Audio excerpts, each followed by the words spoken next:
অবস্থা, চারিদিকের পরিবেশ যেন নরমালি হচ্ছে না, একটার পরে একটা লেগেই আছে। আল্লাহ ভালো জানে কখন সবকিছু নরমাল হবে, সবকিছু থামবে। আসসালামু আলাইকুম এভরিওয়ান, কেমন আছেন? আশা করছি সবাই খুব ভালো আছেন। কিছু কিছু মানুষ এখন ভালো নাই জানি, তার তো আমিও মোটামুটি ভালো আছি শারীরিকভাবে, কিন্তু মানসিকভাবে খুবই অশান্তিতে আছি। কারণ চারিদিকের পরিবেশ এত খারাপ, যত কিছুই বলি আমি একটা মানুষের জন্য খারাপ লাগবে, এটাই স্বাভাবিক। তো আমি আমার জায়গা থেকে যতটুকু সম্ভব আমি চেষ্টা করতেছি মানুষের হেল্প করার, কিন্তু এগুলো আমি কখনো অনলাইনে এসে বলি না। কিন্তু অনেকে উল্টাপাল্টা কমেন্ট করেন, তাই বলা লাগলো আর কি, বলতে বাধ্য হলাম। যে যতটুকু পারেন মানুষের হেল্প করবেন এই পরিস্থিতিতে। আমি আমার জায়গা থেকে করেছি, আপনি আপনার জায়গা থেকে করবেন। আমার পিছে লেগে থাকলে আপনার কোনো লাভ হবে না, আর আমারও কোনো ক্ষতি হবে না। শুধু শুধু আরেকজনের পিছে সময় নষ্ট করবেন না। আশা করি যারা বাজে কমেন্ট করেন, উল্টাপাল্টা কমেন্ট করেন, তারা বুঝতে পারছেন। আর আমি ভিডিও দেই কেন, ভিডিও করে রাখছি যে বিদায় আর কি, এখন দেই, পেজের রিচ কমে যাচ্ছে। আর বন্যা হচ্ছে বিদায় কি আপনারা খাওয়া দাওয়া বন্ধ করে দিচ্ছেন?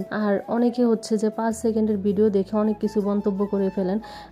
আপনারা কি খাওয়া দাওয়া করেন না? আমি এই কমেন্টের রিপ্লাই আর কতবার দিব বুঝি না। তো আমি 5 সেকেন্ডের ভিডিও দিয়ে এটা দেখে আপনারা উল্টাপাল্টা কমেন্ট করেন আমি নাকি সারাদিন খাই। আরে ভাই, সারাদিন খাইলে তো সারাদিনই ভিডিও দেখতেন ওগুলার। তা আমি সারাদিনে কয়টা ভিডিও দেই খাওয়ার দেখেন তো আপনারা। একটা ভিডিও 3-4 বার করে দেই, এটাতে আপনারা উল্টাপাল্টা কমেন্ট করেন। আসলে কি আপনাদের মাথায় কিছু নাই? কি আর বলবো আপনাদেরকে, আমার মাথায় ধরেন আর কিভাবে বুঝাবো। তো আর যে আরেকটা কথা যে আমি যখন সামনের ক্যামেরা দিয়ে ভিডিও করি তখন ডান হাত বাম হাত মনে হয়, বাম হাত ডান হাত মনে হয়। তো আমি কিন্তু মুসলিম, আর আমি ডান হাতেই খাই, আমি বাম হাতে খাই না। অনেকের সমস্যা থাকে, তারা বাম হাত দিয়ে খায়, কিন্তু আমার তো কোনো সমস্যা নেই আল্লাহর রহমতে, আমি ডান হাত দিয়ে খাই। কিন্তু ক্যামেরার কারণে উল্টা বোঝা যায়। আর ক্যামেরাটা মাঝে মধ্যে ঠিক করে দিই, আবার মাঝে মধ্যে যে আমার ভুলে যাই যে এটা একটু ঠিক করে দেওয়ার। তো এটা দেখে উল্টাপাল্টা কমেন্ট করে। আসলে আপনারা অনলাইনে কেন যে আসেন, আপনারা কিছুই বোঝেন না অনলাইন সম্বন্ধে, ক্যামেরা সম্বন্ধে। কেন যে মানুষের ভিডিও দেখেন, আর আপনার ভালো না লাগলে ভিডিওগুলো দেখবেন না। আপনারা দেখে শুধু বাজে কমেন্ট করেন কেন? আমি তার আপনার কোনো ক্ষতি করি নাই ভাই।